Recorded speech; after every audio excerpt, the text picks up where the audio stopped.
Hi, in our previous video we looked at some basic form element types, short answer, long answer, multiple choice, check boxes, and drop down. And now we're going to look at some of the more unique types available to us. I'll click the add question icon, and this time I'm going to choose linear scale. And I've filled that in. You'll notice that I have a scale here from 1 to 5. It doesn't need to be from 1 to 5. It could start at 0. Let's leave it at 1. And it could go all the way up to 10 if you prefer. Using odd numbers is one choice, so 1 to 5, but with rating type questions like this, you may find you get an unusual number of 3s right in the middle. So one theory on this type of question is simply to keep the number even, and therefore you're forcing someone to say if it's slightly above or slightly below the norm. So let's just say that our options here range from poor to excellent, and the choice of the labels for these endpoints is totally up to you. You can use your imagination. It doesn't always have to be rating good to bad. It can be something else as well. So you have to decide what that's going to be. And your only option here is to add a description if you'd like. Okay, you can make it required. So this is where they have to make a selection. And let's do that for now. Next type of question we'd like to look at is something called a multiple choice grid. And this is unique really to Google Forms and can be very, very useful. So let's try one of those. Okay, so I've gone ahead and I've saved some time. Please rate the following applications for usefulness, and I'm telling them here that they have to make one selection for each row.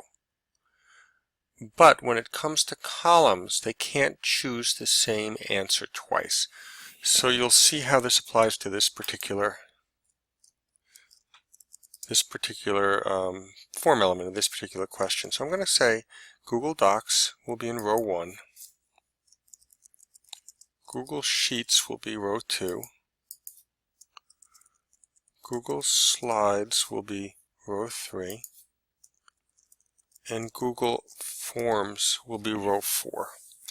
Now in my columns, I'm going to put best, second best, third best, fourth best. Now in order to enforce these directions that I've given here, I'm going to have to require one response per row. So they have to make a selection for each of these 4 things. But I'm also going to set it to limit one response per column. And then to check it out, how it works, we're going to go to Preview. Since I do have some required fields in here, let me just fill out first name and last name. I think the only other required one is this one. So if I try to pick Google Docs, there's one response per row, that's fine.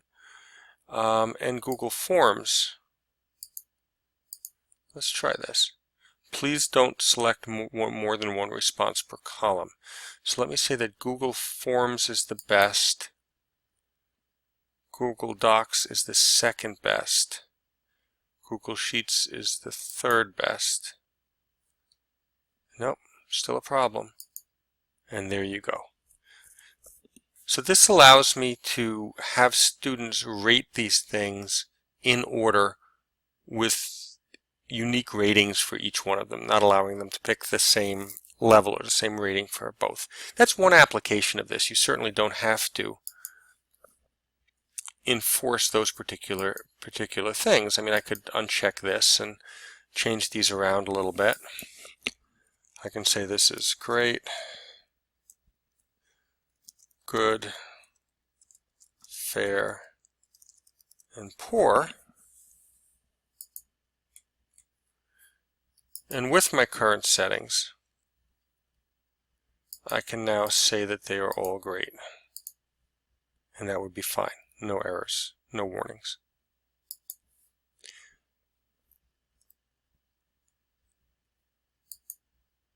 Okay, another question would be a date field. And if I want to collect a date field, and there you go. This just allows them to use this little calendar icon to pick a particular date.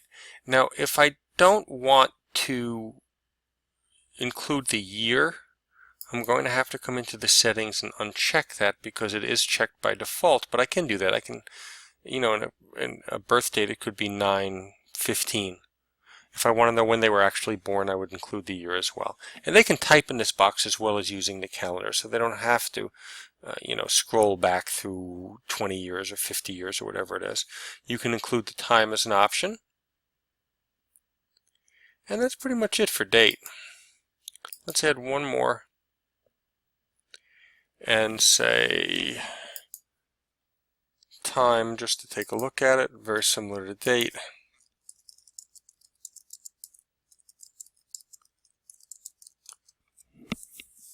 Okay, and your options under there are either time, straight time, or duration.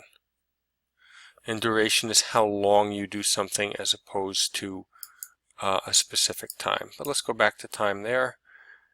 And those are your basic elements for collecting data. I'd like you to notice that as we were submitting things, as we were creating these actually, if I'm selected on a particular field and I add a new question, it's going to go immediately below that question. So let me trash this one. If I don't want them creating at the top, if I want a question right after this open-ended question, that's fine. If I'm clicked on it, my next multiple choice comes right below there, and of course I can always change the type of question that it is. The other thing that you can do is, if you don't like the order of your questions, is simply grab it here and slide it to where you want it. So reordering these questions is very, very easy, and that applies also to these other elements that we're going to look at in our next video.